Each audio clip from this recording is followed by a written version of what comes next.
I was working for a wet wipes manufacturer. We got a bunch of products into BJ's, Costco, etc. And the company went under, and out of that stemmed an opportunity that they were offering me to be a sales rep for a very big company. And I turned to my wife and I said, I don't think I want to do that. Mari, she turned to me, she goes, you do what you love. I'm going to support you with whatever you do.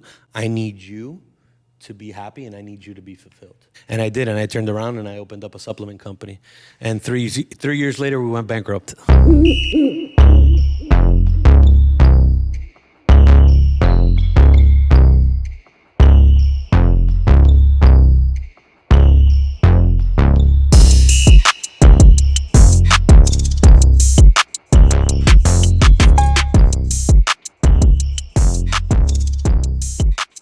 Risk is a big thing. Sometimes that's what the leap that you have to take to be successful in certain things. Was there a certain risk that you had to take that catapulted where you are at this moment? There's two. One is moving to New York when I was 19 or 20. That was a massive risk. I mean, knew absolutely no one there. Had only been doing acting for maybe a year. And by doing acting, I mean doing bullshit at Miami-Dade. No, and I had a really good acting teacher too at the beach that helped me like kind of hone in. But the point is that was my first big risk. Then at last year, I put in all the money I had made from TV, and I invested it in a play that I wrote while I was in New York broke. And we put on that play twice last year. And now here, I'm still dealing with the ramifications of that because there's money lost there that I made money the first time, or I made my money back the first time. The second time was a little rougher because of things outside of my fucking control. But because of those two risks of doubling down on my bread like last year, we just got like a grant from the state to do it again, right? So now I'm trying to raise money just strictly off of, the kind of proof of concept that we've already created. So without taking that risk, I don't get the money to do it now, hopefully, without my bread. That shit is like something that I think risk is something that you have to take over and over again. I mean, like in the same way that you reinvent yourself, like this pivoting that you're talking about, you're gonna have to do that again at some point. And you welcome it now because you're aware of it. But that first risk is probably the fucking hardest because you don't know, dude. Like every sign is telling you this is not the way to go, dude. You're gonna move away from family. You're gonna go pursue what, dude? My parents are exiles, dude. Like they're like we sacrificed all this shit for you to now move to New York to play grab ass with like some kids in theater. Like what the fuck are you talking? So that first risk was monumental. I think I took it part of like that as being naive in 19 or 20, whatever.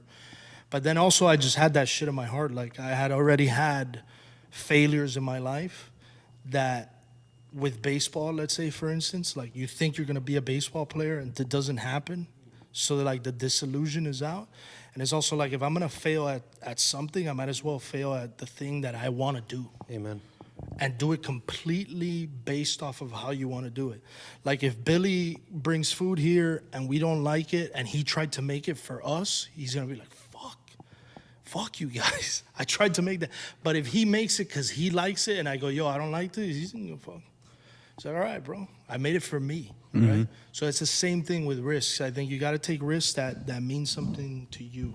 That's my 2 cents on that, bro. And I think there's a part of why I like this group is because we've all taken risks in our own careers and now are at a point where like there's real learning that comes from taking that risk.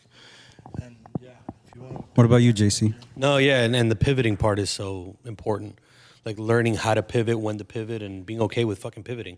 Like you told Adrian, it's like maybe you might have to pivot again, dog. Like you might have to. We all might have to change. Life changes, but it's that. I would say my first and biggest risks that I took was I was working for a wet wipes manufacturer. As a sales rep, I was running all of the United States for sales and for marketing. And we were doing really well. We got a bunch of products into BJ's, Costco, etc. It was wet wipes, diapers, like kids stuff. And like I said, I was running all of the United States sales wise, and the company went under. It was not my company. I was working, like I said, as an employee, and the company went under. And out of that stemmed an opportunity that they were offering me to be a sales rep for a very big company. It was a nice cash deal, like nice cash. I think it was like base salary 150. Again, this is like 8-10 years ago, so I'm in my mid-20s. I'm like, holy shit, like this is good. And I turned to my wife and I said, I don't think I want to do that. Like I want to do on my own. Like I want to open up my own company. I had some ideas of supplements. I've always been in the nutrition health field, but I always had that urge, that fire to be an entrepreneur, to do it on my own, you know, and to build something. It's a big word there, build something, which is what we're doing right now. I'm building this. And I turned to my wife and I said that, and I'll never forget, Mari, she turned to me, she goes, you do what you love. I'm going to support you with whatever you do. I need you to be happy, and I need you to be fulfilled. And I said, well, that's all the fucking I need. I mean, that's the exact words I need. And I did, and I turned around and I opened up a supplement company. And 3 years later, we went bankrupt. That's a true story. And 3 years later, mid-COVID, we actually, so I opened up a supplement company called Better Brand. It was focused on keto supplements. We actually did like protein cookies, etc. Not as good as yours, though. Definitely not as good as those. They were good, but not as good as those. And it was, we said protein cookies, protein brownies, etc. And within the first 12 months, we did like 1.5, all e-com, no brick and mortar, just straight e-com. And that's really where the whole the marketing thing had started before that, but this is really where I took on my marketing hat, etc. But anyways, we were mid-COVID. We were trying to run with the Joneses, trying to market with everybody else in the market. Getting into COVID as an e-commerce brand, if you had cash in hand, you were money, man. You were able to fucking pour money into marketing and you were going to be fine. If you were running like we were, which was basically at a minimal margins and no cash, we started that company with $4,000. We were eating every single penny that was coming in and trying to dump that into staying open and staying alive. And ultimately, we talked about disrespect earlier. Ultimately, I had probably the biggest disrespect in the world, which was my partner sitting down in front of me and telling me that he wasn't going to move forward with this and he was going to bow out. Somebody that had been there from the get and said, I don't believe in this anymore. I'm out. I'm going to do everything that I can to get out. And that was the ultimate disrespect. It's like, no, man, we're captains here. Like we go down with the ship. So everything fell on my lap. So long story short, literally 3 years later, we were bankrupt. That's a real true story, man. And again, I turned to my wife and I said, I have some ideas. I think we need to go clear our minds as a family. Braden wasn't born yet. Sorry, he had just been born. I think we need to clear our minds as a family. Let's move. I had an opportunity in Tampa to do something completely different, but I knew it was a path to get back to here. And I did it. And that was another kind of leap and another pivot. We went to Tampa. Which is where I live right now in Clearwater. I still love Miami. Miami's my home, but we love it over there. And I spent 2 years in an industry that I did not like, but I knew, again, it was a path to get here. And you talked about earlier, like, you know, sometimes you got to bite the bullet a little bit to get to where you want to get to. That's your path, too. You're here. You're doing what you want to do, but you had to bite the bullet a little bit. I knew I had to bite the bullet a little bit. I was in construction. I fucking hated it. It is not for me. It's not for anybody that it has a creative mind, like unless you're in the design part of things. But I just didn't. I didn't enjoy it. And then I started our marketing company a couple of years ago, and here we are. We're launching Cultura. Based off of that, we worked with Robby a couple times on the plays, and it went great. And again, the marketing was also a pivot. Was also something that it had been in our background. It had been in my background. I had done it before. We had basically, since I started my career, I was either in sales or marketing or in both. And I turned to my wife and I was like, man, I want to do this. Like, she goes, you love this. You love building brands, not just for yourself, but for other people. Like, you love to build, so do it. So again, I took my wife's advice. She's gonna love this podcast. I took my wife's advice and we did, and it's honestly been the best decision that we made. And again, we're here building Cultura Media based off of those all of our decisions that we've made and where we've been. So, yeah, it's a long-winded answer, but there you go. It's cool that you were working in construction and you ended up building something special, though. And that's why we have you around. What about you, Zaya? I think me.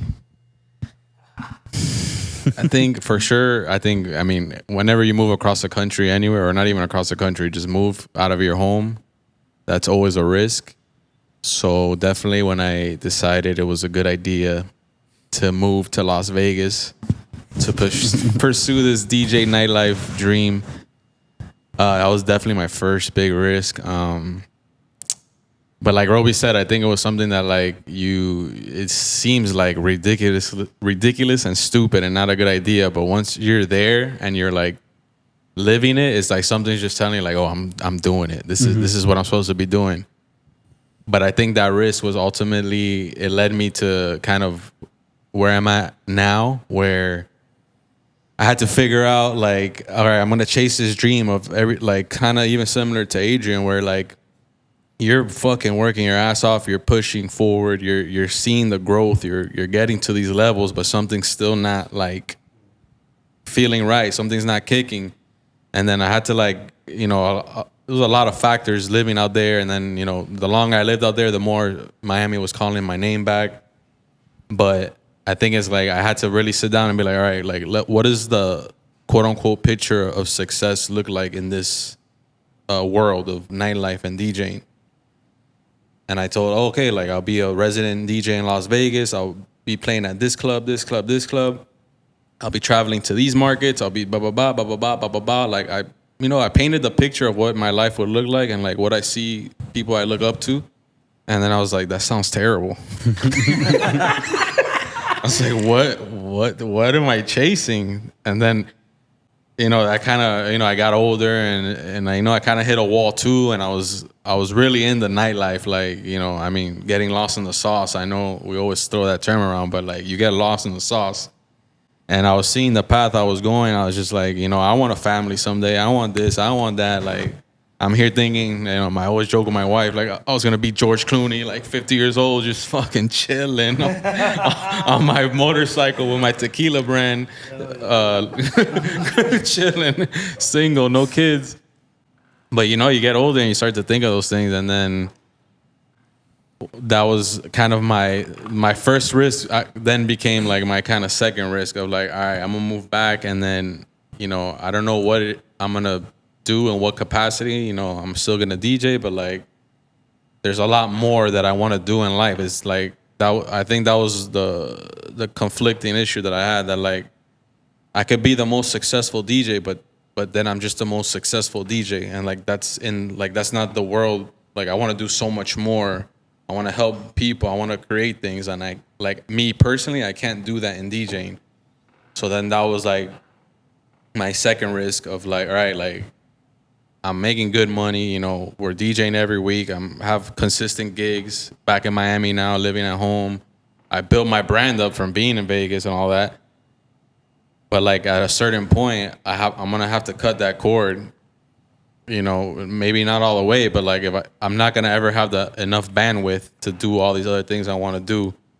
So I had to make that decision of all right, I'm not DJing full time anymore. I'm not a DJ. DJing is just something I do, but it's on the bottom of the list.